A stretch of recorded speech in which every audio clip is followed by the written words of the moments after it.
Good morning, we are the Title Sisters. I'm Ashley Lindley. I'm the marketing assistant and receptionist for Secured Title. And I'm Brittany Bell, and I'm the escrow officer in business development for Secured Title Texas, the Willingham Group. Today we are going to be talking about selling your home in a slow market. There's always lots of questions about what it's like when you sell your home and kind of things you need to expect when it's slow. Okay. It's a... You're good. Sorry, guys.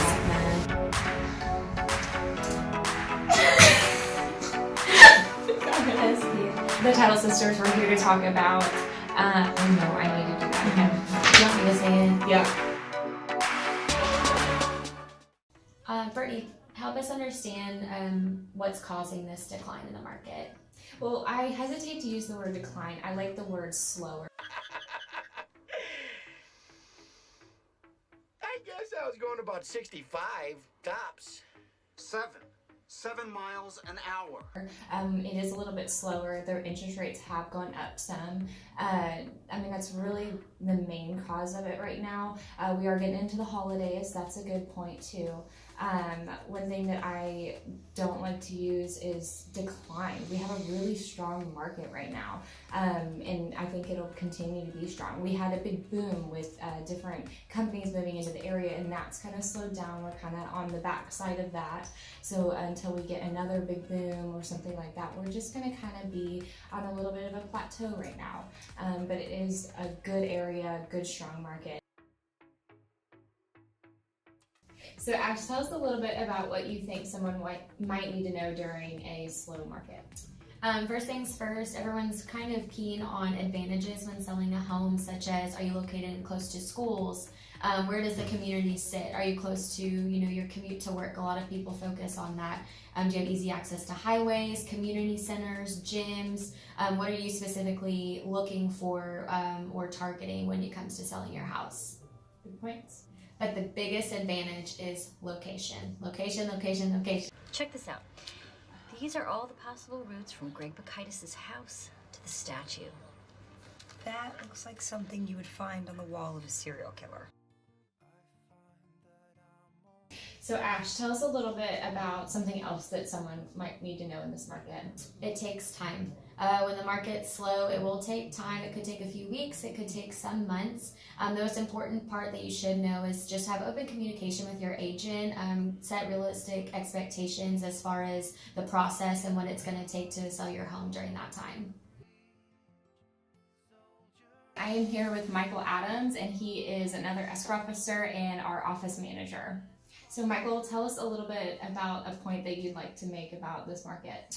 Value on your home is something to consider, and oftentimes I think people put their heart into what they think the value is instead of what the market will bear. It's hard to know what the value is, and a lot of times people think because they put their blood, sweat, and tears into the house, their family's been raised in the home, they have time and memories spent, that it's worth a lot of money. Mm-hmm.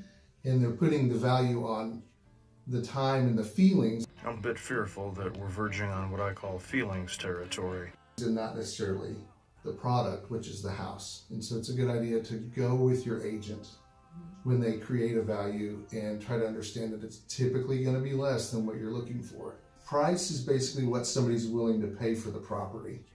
It isn't always moving up.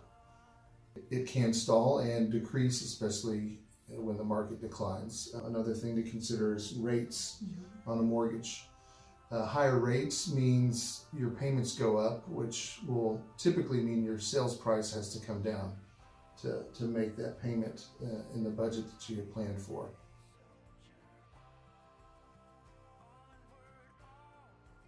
So I'm sitting here with Rochelle DYTKO. She is our escrow assistant here at the office. Hello everyone. So Rochelle, tell us a little bit about something that the sellers can do to help sell their house. So typically the overall percent that a seller pays for commission is 6%. It gets split between the seller's agent and the buyer's agent, 3% each. And with that being said, you can talk with your listing or with your agent and discuss ways to possibly lower their commission and raise the buyer's agent's commission, so that way it gives them more of a motivation or incentive to talk to their clients and convincing them to buy your house over, let's say, someone else's down the street. A good key point also would be that not only do you have to stick at the 6%, but you can go even higher.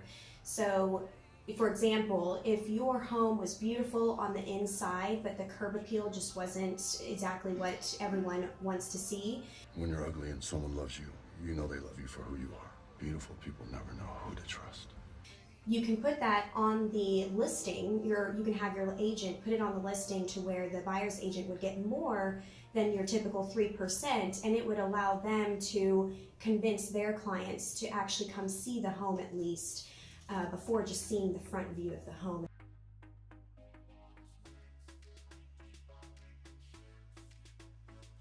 So Taylor, give us another detail of what you think people need to know about the market and selling their house.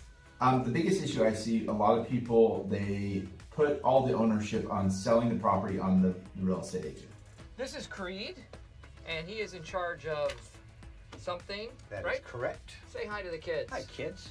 Yay! Have you ever seen a foot with 4 toes? Before I would ever list my property, I would tell everybody that I possibly knew that I planned to sell my house. And I would ask everybody that I know, do you know anybody that's looking to buy a house? And after I'm pretty convinced I can't sell my own home, then I'm reaching out to an agent. And then I'm assisting my agent as much as I possibly can to sell the house. Because at the end of the day, the agent can do oh so much. She can list, she or he, I'm not trying to be sexist here, he or she, either one of them could, they can put on the MLS, they can talk to everybody they know. At the end of the day, they need help in a market that's slowing down because they have less and less people that are interested in seeing the home. But also, sometimes there's more and more that's going on the market, so it creates a difficult kind of combination of getting that house sold. So what I would do is I take complete ownership. I would go out there and I would put it on Facebook. I put it on everywhere. I do everything I possibly can to get the message out that I want to sell my house and to see if it's possible that I can get it sold before, because you can always do a for sale by owner. Now, one of the hard things about doing that for sale by owner is figuring out price and handling the contract. And sometimes you can approach an agent if you want assistance, and you can lower down the commission price because you can say, well, we don't need a buyer's agent here. We just need you to help us through this process. I'll pay you 3%, and if you'll put all the paperwork together, figure out the price of the house, and kind of assist us through this process. Good point.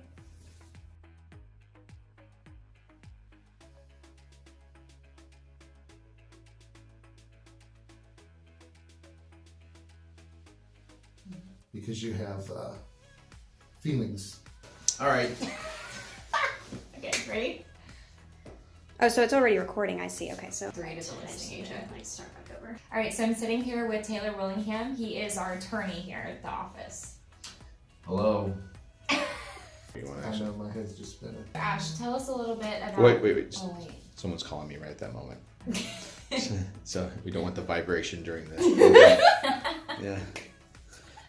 Okay.